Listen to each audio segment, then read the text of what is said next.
el uso de la palabra a la senadora Beatriz Paredes Rangel, del Grupo Parlamentario del PRI, hasta por 10 minutos.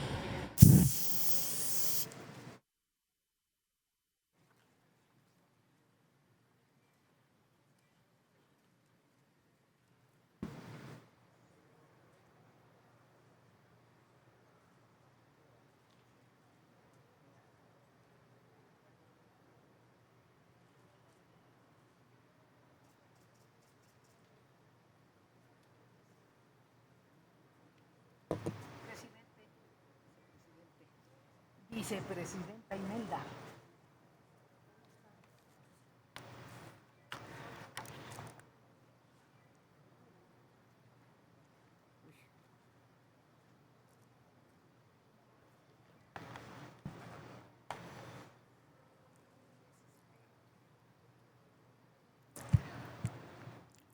Honorable Asamblea, hay días sombríos, días en los que el sol se confunde, que los astros se molestan con la especie humana y un manto de bruma empaña la convivencia.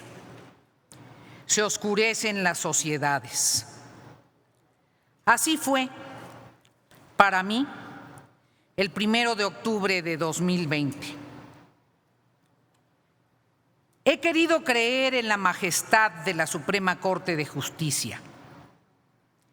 He querido creer en la jerarquía de cada uno de los ministros, en su sapiencia jurídica, en su convicción sobre el papel del Poder Judicial como un poder autónomo que toma sus decisiones en función de criterios jurídicos y que su razonamiento se sustenta esencialmente en la letra de la Constitución.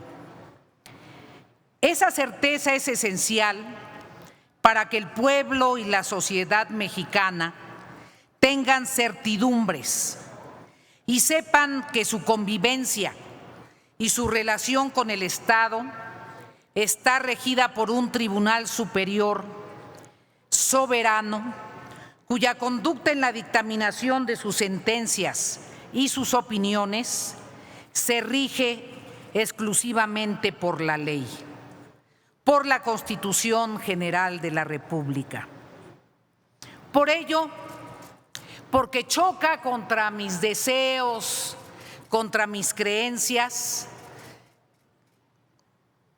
no hago caso de menciones y estribillos que llevan a suponer que hubo algún doblamiento, algún debilitamiento, alguna presión excesiva sobre los altos personajes que integran a la Suprema Corte. Coincido con el jurista Diego Valadez, que plantea: los problemas jurídicos de la decisión de la Corte se refieren a dos cuestiones centrales: la constitucionalidad de la consulta popular promovida por el presidente de la República y la pregunta formulada por la Corte. La iniciativa presidencial fue declarada constitucional a pesar de la afectación del principio de presunción de inocencia y de sujetar la investigación de presuntos hechos delictivos a una decisión plebiscitaria. Acerca de la presunción de inocencia se adujo que no había menoscabo evidente, aun cuando se insinuaba la responsabilidad de 5 personas. Puede ser un asunto polémico.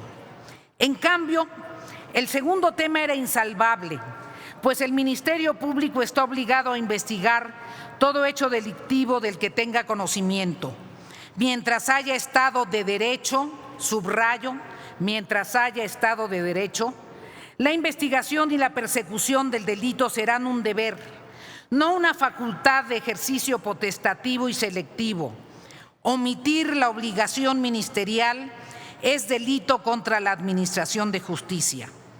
En ese punto, la inconstitucionalidad de la propuesta era evidente.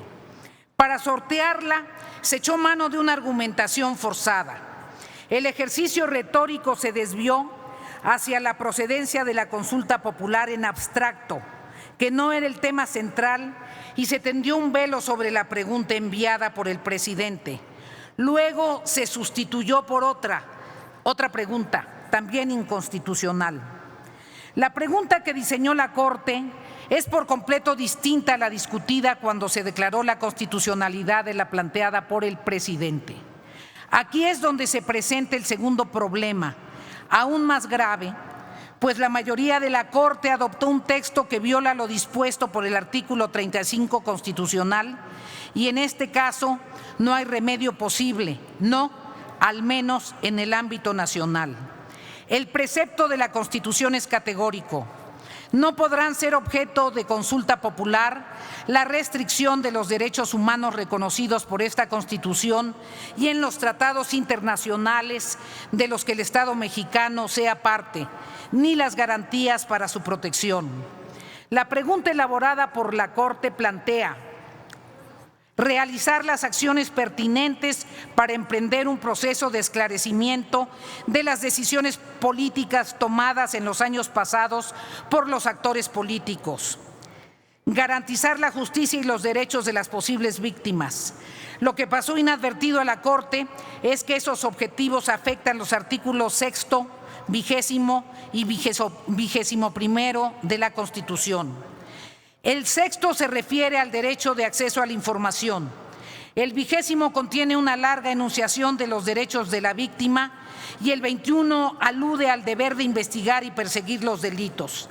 Es inconstitucional sujetar a un plebiscito el ejercicio del derecho a la información, el deber del Estado acerca de la indagación del delito y el resarcimiento a las víctimas del delito. Cuando se nos pregunte a los ciudadanos si estamos o no de acuerdo en que se lleven a cabo acciones para el esclarecimiento de decisiones políticas y en que se garanticen la justicia y los derechos de las posibles víctimas, se incidirá en la preservación o en la restricción de derechos humanos, contraviniendo lo preceptuado por la norma suprema. Si se adujera que eso no importa, porque la consulta no será vinculante, también se podría violar el artículo 35, pues dispone que toda consulta obliga cuando participa el 40% del electorado. La Corte, lamento decirlo, se equivocó. Es probable que el error se debiera a la intención de hacer viable un ejercicio de democracia directa.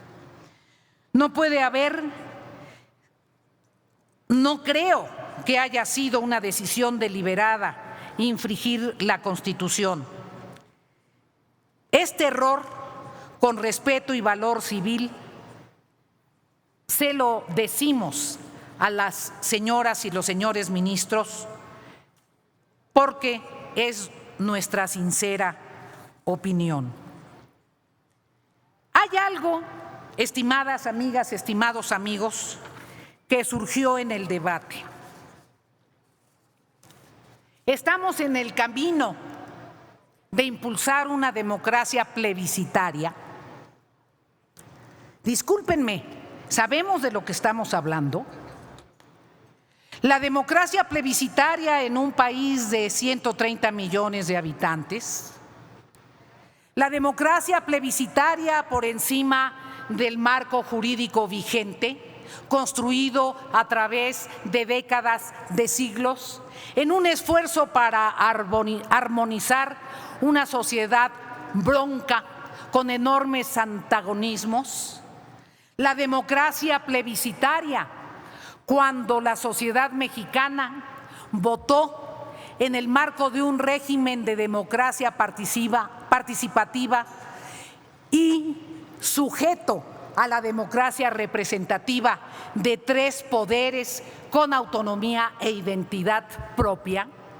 Por eso afirmo que para mí el 1 de octubre fue un día sombrío, porque de inicio, en una de mis primeras intervenciones, insinué, citando a León Felipe, que ahí venía el lobo.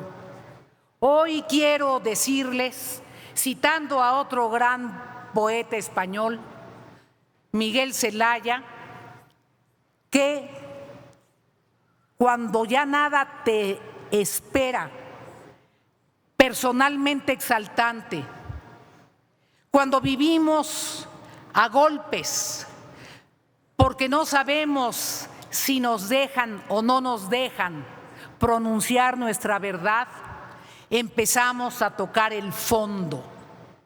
Yo no quiero interpretar la decisión de la Corte como una cesión de su autonomía, pero sí quiero llamar la atención de la sociedad mexicana y sobre todo de los miembros de la mayoría, que con un presidencialismo exacerbado, con una estrategia de democracia plebiscitaria, con un poder legislativo subsumido por la actuación vertical de mayorías que, aunque son legítimas electoralmente en un régimen democrático, deben conciliar con las minorías, y con una Corte debilitada, en este país estamos tocando el fondo.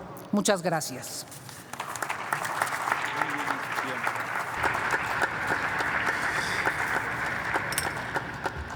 Se le concede el uso de la palabra al grupo parlamentario